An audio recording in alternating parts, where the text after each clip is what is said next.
November 25ನೇ ತಾರೀಕು ಬಸನಗೌಡ ಪಾಟೀಲ್ ಯತ್ನಾಳ್ರು ಮತ್ತು ಸಾವುಕಾರರ ನೇತೃತ್ವದಲ್ಲಿ ಬೀದರಿಂದ ವಫ್ ಹಟಾವೋ ದೇಶ್ ಬಚಾವೋ ಅಂತೇಳಿ ಹೇಳಿ ನಾವು ಪ್ರವಾಸವನ್ನು ಆರಂಭ ಮಾಡಿದ್ದು.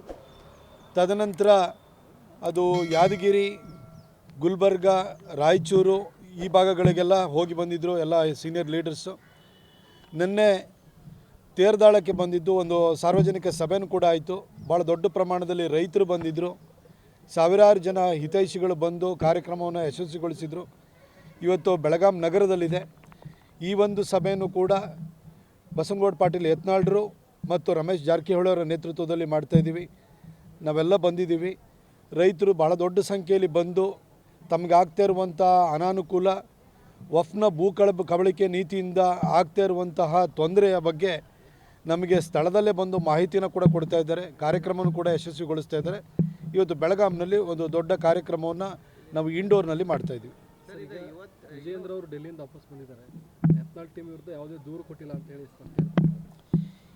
ಇದು ಈಗ ಹೋರಾಟ ನಡೀತಾ ಇರುವಂಥದ್ದು ವಫ್ನ ಕಬಳಿಕೆ ನೀತಿ ವಿರುದ್ಧ. ವಿಜೇಂದ್ರ ಅವರು ನಮ್ಮ ರಾಜ್ಯಾಧ್ಯಕ್ಷರು. ಅವರು ನವೆಂಬರ್ 21ನೇ ತಾರೀಕು ಎಲ್ಲ ಜಿಲ್ಲಾ ಕೇಂದ್ರಗಳಲ್ಲೂ ಕೂಡ ಪತ್ರಿಕಾಗೋಷ್ಠಿಯನ್ನು ಮಾಡಬೇಕು ಅಂತ ಹೇಳಿ ಕರೆ ಕೊಟ್ಟಿದ್ದರು. ಪತ್ರಿಕಾಗೋಷ್ಠಿಯನ್ನು ಮಾಡಿದ್ದೀವಿ. ಅದಾದ ನಂತರ ನವೆಂಬರ್ 22ನೇ ತಾರೀಕು ಎಲ್ಲ ಜಿಲ್ಲಾ ಕೇಂದ್ರಗಳಲ್ಲೂ ಕೂಡ ಬೃಹತ್ ಪ್ರತಿಭಟನೆ ಆಗಬೇಕು, DC ಕಚೇರಿಗೆ ಮುತ್ತಿಗೆ ಹಾಕಬೇಕು ಅಂತ ಕರೆ ಕೊಟ್ಟಿದ್ದರು. ನಾನು ಕೂಡ ಕೊಡಗಿನಲ್ಲಿ ಭಾಗಿಯಾಗಿದ್ದೆ. ಎಲ್ಲ ಕಡೆಯೂ ಕೂಡ ಕಾರ್ಯಕ್ರಮ ಯಶಸ್ವಿಯಾಗಿ ಆಗಿದೆ.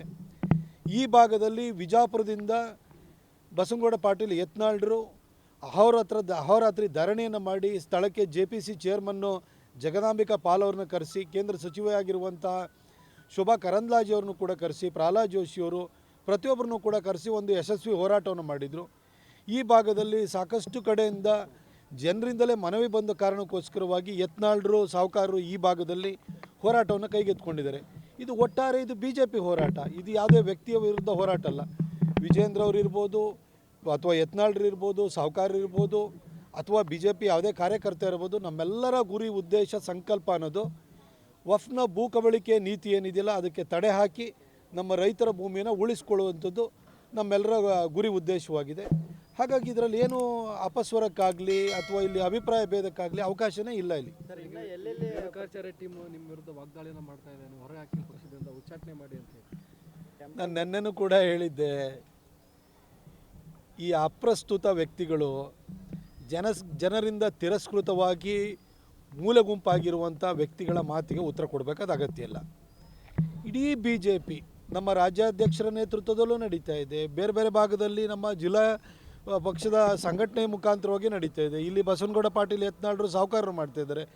ಎಲ್ಲ ಕಡೆಯೂ ಒಟ್ಟಾರೆ ಹೋರಾಟ ನಡೀತಾ ಇರೋದು ವಫ್ ವಿರುದ್ಧವಾಗಿ ಹೋರಾಟ ನಡೀತಾ ಇರೋದು. ಈ ಸರ್ಕಾರದ, ಅದರಲ್ಲಿ ವಿಶೇಷವಾಗಿ ಸಿದ್ದರಾಮಯ್ಯನವರ ಹಿಂದೂ ವಿರೋಧಿ ಧೋರಣೆ ವಿರುದ್ಧ ಹೋರಾಟ ನಡೀತಿದೆ. ಹಾಗಾಗಿ ಇಲ್ಲಿ ವೈಯಕ್ತಿಕ ಮೇಲಾಟಗಳಾಗಲಿ ಅಥವಾ ಈ ರೀತಿ ಅಪಸ್ವರದ ಮಾತುಗಳಿಗಾಗಲಿ ಎಲ್ಲಿ ಜಾಗ ಇದೆ? ಯಾಕಾಗಿ ಈ ಥರ ಮಾತುಗಳು ಬರ್ತಾ ಇದೆ ಅಂತ ನನಗಂತೂ ಅರ್ಥ ಆಗ್ತಾಯಿಲ್ಲ. ಡಿಲ್ಲಿಗೆ JPC ಚೇರ್ಮನ್ ಅವರ ಅಪಾಯಿಂಟ್ಮೆಂಟನ್ನು ಕೂಡ ಕೇಳಿದ್ದಾರೆ. ಇಲ್ಲಿ JPC ಚೇರ್ಮನ್ನು ವಿಜಾಪುರಕ್ಕೆ ಬಂದಂಥ ಸಂದರ್ಭದಲ್ಲಿ ಕಮಿಟಿ ಎದುರುಗಡೆ ವಿಟ್ನೆಸ್ ಬಾಕ್ಸಲ್ಲಿ ಬಂದು ಕೂತ್ಕೊಂಡು ನಾವು ಸಾಕ್ಷ್ಯ ಹೇಳಲಿಕ್ಕೆ, ನಮ್ಮ ಜನರ ಪರವಾಗಿ ಧ್ವನಿ ಎತ್ತಲಿಕ್ಕೆ ಅವಕಾಶವನ್ನು ಮಾಡಿಕೊಡ್ತೀವಿ ಅಂತ ಹೇಳಿದ್ದಾರೆ.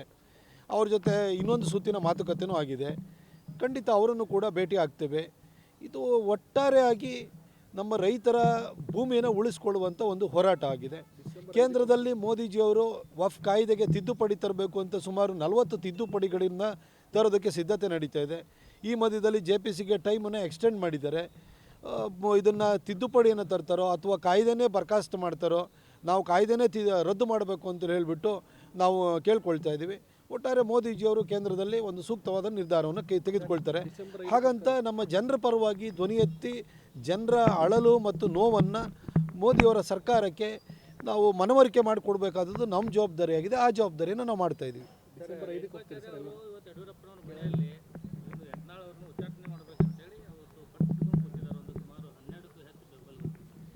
ನನಗೆ ಅದ್ರ ಬಗ್ಗೆ ಎಲ್ಲ ಮಾಹಿತಿ ಇಲ್ಲ. ಯತ್ನಾಳ್ರು ಕರ್ನಾಟಕ BJPಯಲ್ಲಿರುವಂಥ ಅತ್ಯಂತ ಜನಪ್ರಿಯ ನೇತಾರರು. 1994ರಲ್ಲಿ ಅವರು ಚುನಾಯಿತ ಪ್ರತಿನಿಧಿ ಆದವರು. 99ರಲ್ಲಿ ಅವರು MP ಆಗಿ ಅಟಲ್ ಬಿಹಾರಿ ವಾಜಪೇಯಿ ಅವರ ಸರ್ಕಾರದಲ್ಲಿ ಮಂತ್ರಿ ಆದಂಥವರು.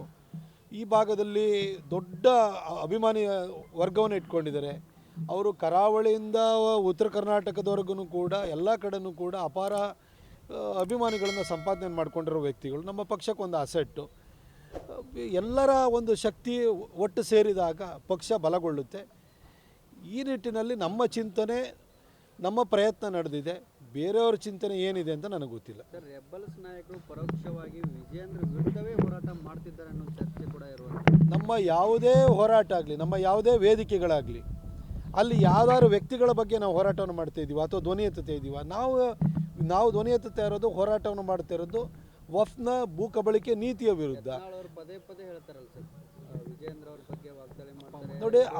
ನೋಡಿ ಒಂದು ಅವರ ವೈಯಕ್ತಿಕ ವಿಚಾರ ನಿಲುವುಗಳು ಅದು ಬೇರೆ. ಆದರೆ ಈಗ ನಡೀತಾ ಇರುವಂಥ ಹೋರಾಟ ಅದು ಕೇವಲ ವಫ್ನ ಭೂ ಕಬಳಿಕೆ ನೀತಿಯ ವಿರುದ್ಧಕ್ಕೆ ಸೀಮಿತವಾಗಿದೆ. ಡಿಸೆಂಬರ್ 5ಕ್ಕೆ ಬರುತ್ತೆ.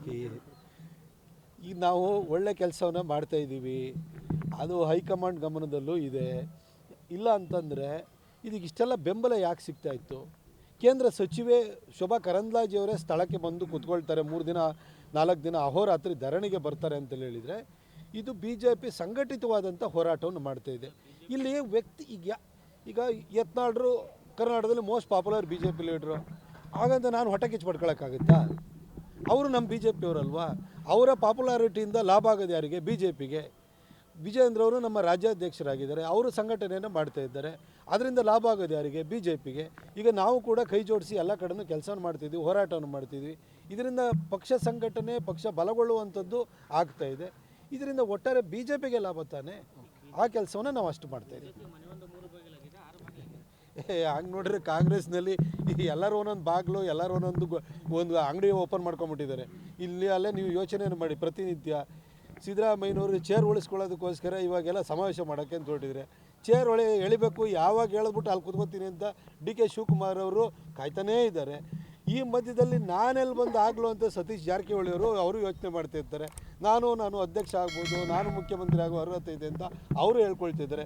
ಇದರ ಮಧ್ಯದಲ್ಲೇ ಸೈಲೆಂಟಾಗಿ ನನಗೆಲ್ಲ ಅವಕಾಶ ಸಿಗುತ್ತೋ ಅಂತ ಖರ್ಗೆ ಅವರು ಯೋಚನೆ ಮಾಡ್ತಿದ್ದಾರೆ, ಖರ್ಗೆ ಅವ್ರ ಮಗ ಯೋಚನೆ ಮಾಡ್ತಿದ್ದಾರೆ, ಪರಮೇಶ್ವರ್ ಅವರು ದಲಿತ ಕೋಟದಲ್ಲಿ ನನಗೂ ಎಲ್ಲ ಸಿಗ್ಬೋದಾ ಅಂತ ಯೋಚನೆ ಮಾಡ್ತಿದ್ದಾರೆ. 25 ಬಾಗಿಲು, ಊರು ತುಂಬ ಬಾಗಿಲಿರೋ ಅಂಥದ್ದು ಕಾಂಗ್ರೆಸ್ಸಲ್ಲಿ. ನಮ್ಮಲ್ಲಿ ಒಂದೇ ಹೋರಾಟ, ಒಂದೇ ಗುರಿ, ಒಂದೇ ಉದ್ದೇಶ ಇಟ್ಕೊಂಡು ಹೋಗ್ತಾ ಇದ್ದೀವಿ. ಮೂಡಾದ ಬಗ್ಗೆನೂ ಕೂಡ ಯಶಸ್ವಿ ಹೋರಾಟವನ್ನು ಮಾಡಿದ್ವಿ. ವಾಲ್ಮೀಕಿ ಹಗರಣದ ಬಗ್ಗೆನೂ ಕೂಡ ಧ್ವನಿ ಎತ್ತಿದ್ದೀವಿ. ಇವಾಗ ವಫ್ ಭೂ ಕಬಳಿಕೆ ನೀತಿ ವಿರುದ್ಧ ಹೋರಾಟವನ್ನು ಮಾಡ್ತಿದ್ವಿ. ನಮ್ಮಲ್ಲಿ ಯಾವುದು ಇದು ಮನೆ ಒಂದು 3 ಬಾಗಿಲಲ್ಲ. ಅಲ್ಲಿ ಕಾಂಗ್ರೆಸ್ಸಲ್ಲಿ ಹೋಗಿ ನೋಡಿ, ಇಲ್ಲಿ ಎಲ್ಲರೂ ಒಂದೊಂದು ಅಂಗಡಿ, ಒಂದೊಂದು ಬಾಗಿಲು ಓಪನ್ ಮಾಡ್ಕೊಂಡು ಕೂತಿದ್ದಾರೆ. ಸಿದ್ದರಾಮಯ್ಯನವರು ಮುಖ್ಯಮಂತ್ರಿ ಆಗಿದ್ರು ಕೂಡ ನನಗೆ ಯಾವಾಗ ಚಾನ್ಸ್ ಸಿಗುತ್ತೆ ಅಂತ ಹೇಳ್ಬಿಟ್ಟು ಎಲ್ಲರೂ ಕಾಯ್ತಿದ್ದಾರೆ. ಅಧಿಕಾರ ಅವ್ರ ಕೈಯಲ್ಲಿದೆ, ಹೊಡೆದಾಟ ನಡೀತಿರೋದು ಅಲ್ಲಿ. ನಮ್ಮದು ಸಂಘಟನೆ ಮಾಡೋದ್ರಲ್ಲಿ ಎಲ್ಲರೂ ಯೋಗದಾನವನ್ನು ಕೊಡ್ತಾ ಇದ್ದಾರೆ.